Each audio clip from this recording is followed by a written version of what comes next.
Hey, thanks for checking out another video. Joe here, and today on the Jiminy Show, we are checking out a pretty cool piece. It's one that I did a short on, and if you guys haven't seen it, look through the channel shorts and you will see it. It's one of the most viewed ones I've done in a few weeks, so kind of surprising, but I guess patents are interesting when you use a good demonstration. But today, we are actually taking a look at that particular firearm. This one is on loan from Liberty Arms, Harrisonburg, Virginia. Don't forget to check them out.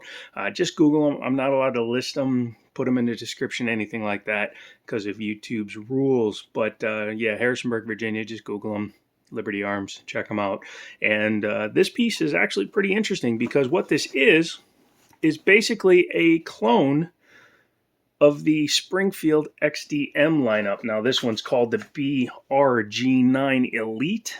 The Springfield XDM Elite I looked at last week was a little bit different, but as you can see, this one is a pretty nice looking piece, just showing that she is clear.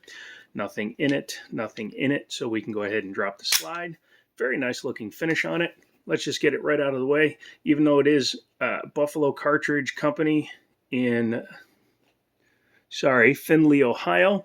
This was made in Turkey and brought into the United States.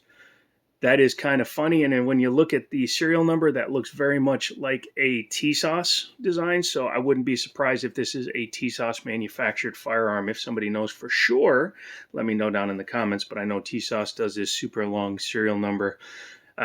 Turkey is turning into the firearm equivalent of made in Taiwan for basically everything else, but that actually means some of these guns are going to be pretty decent. We'll check that out in a second. Here you have your box. You have 2 magazines right in the box, interchangeable back straps, which are very much the same as the Springfield, and a speed loader. You have 3 different brushes, actually technically 4, so that's cool for cleaning. You have a nice swab there for your barrel. Very fine bristle and a brass brush, so you can get pretty much everything off of there. Here is your trigger guard, as well as a microfiber for your cleaning solution. They basically give you everything you need. Although I don't see the manual, there is a card that comes with it with a QR code. So it looks like we are moving onto the digital world for new firearms. That's pretty cool. As you can see, this is a 16 rounder, no base pads on there. The XDM Elite we looked at last time had a 22+1 capacity because it was a 19 rounder with a +3 base pad. This does not have it. This is more like a standard XDM, although, again, Buffalo is calling it the BRG9 Elite. They have their name on both sides for the model, and it's not too bad looking. It's a silver black finish. It looks Glock 48-ish with the coloring that they've chosen, but overall, it looks to be a pretty decent finish on it. Obviously, stainless upper, polymer lower. Again, the design is similar but a little bit different. They put a little bit extra thought into things like a shelf for your thumb, but they didn't cut it very deep so your thumb could slide out. Maybe that's why they have the shelf there. Interesting, it has an ambidextrous magazine release, and they are drop free. However, it is not an ambidextrous slide lock. Has a grip safety back here, which is the same as the Springfield. Thought that was pretty interesting. And a takedown lever here. Has nice front and rear slide serrations that are easy to grab. So if you do that. And then a 3-dot sight arrangement with a high-vis front with a differing color, which is nice and aids in quick acquisition. Striker charged indicator back here. So when you pull the trigger, that goes away. There you go. Do that again for you. Yes. That's nice, and it does have a loaded chamber indicator. However, this one does not have a bullet in it to indicate that it is loaded. 2-slot, these are very thin, so again, copying the Springfield style pick rail. This is more of a Glock spacing, so you'll have to take that into account if you're going to run a light laser bazooka setup, etc. And much like that Springfield, it does have the serial number there, serial number here. I don't know why I said it's like the Springfield. I believe the Springfield actually had the serial number twice on the frame, which I thought was a little odd. Not bad, actually.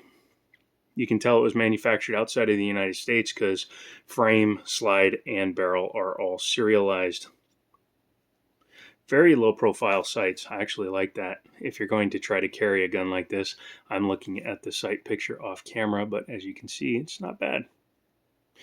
The beaver tail comes back a little bit, keeps your hand down enough to prevent you from getting the big hand slide bite, and it is releasable even without dropping the magazine. You don't see that all the time.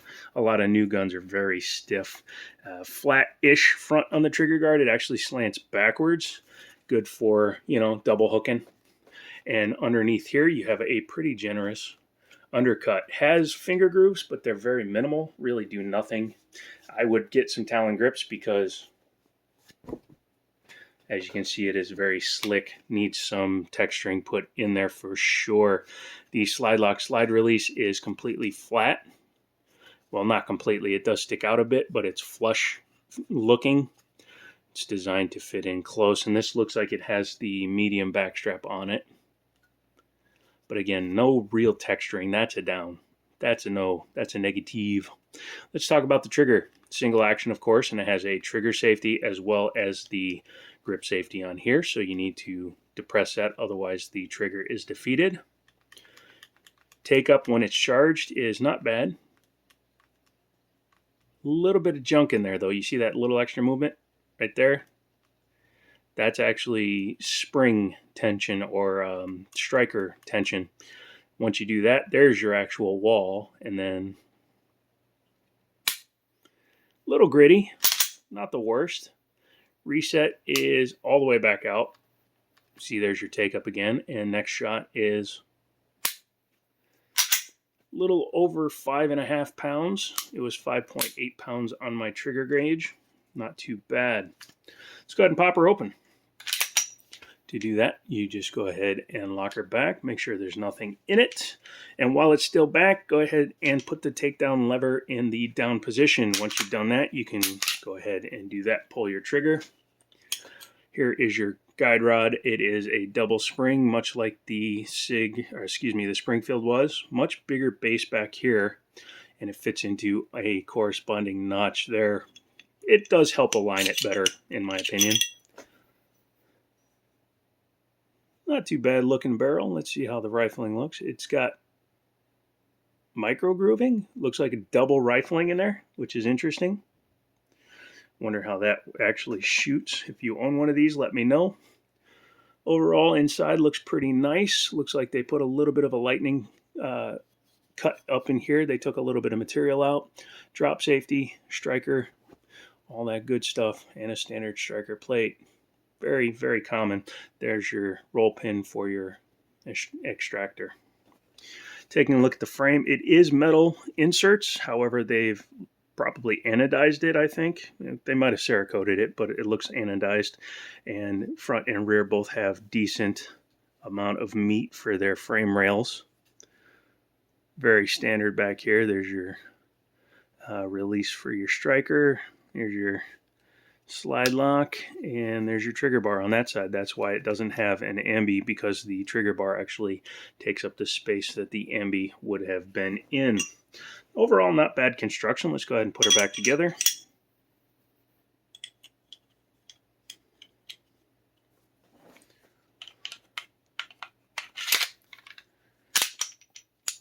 And that's it. Really easy, really simple.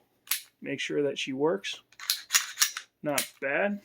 Now, the question that you have to ask, or that you've probably asked, because I completely forgot to talk about it here, is why would you buy a clone of another manufacturer's gun? Well, much like Palmetto tried doing with their Dagger, which is a Glock 19 clone, Gen 3, and other companies have tried to come out with a Gen 3 Glock clone since the patent expired, by this Buffalo BRG9 being nearly half the price of a loaded XDM.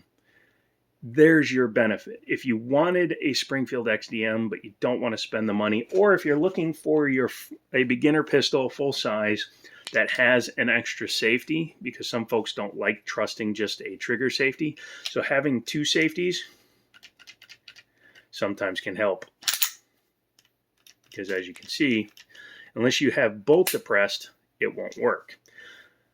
But a little bit over $300, could be a good deal. I may actually wind up picking one up and seeing how it shoots and seeing if it actually runs the course. I did not buy the XDM Elite because, well, you know what? I just decided I didn't need a second full-size gun, and I let it go back to the store.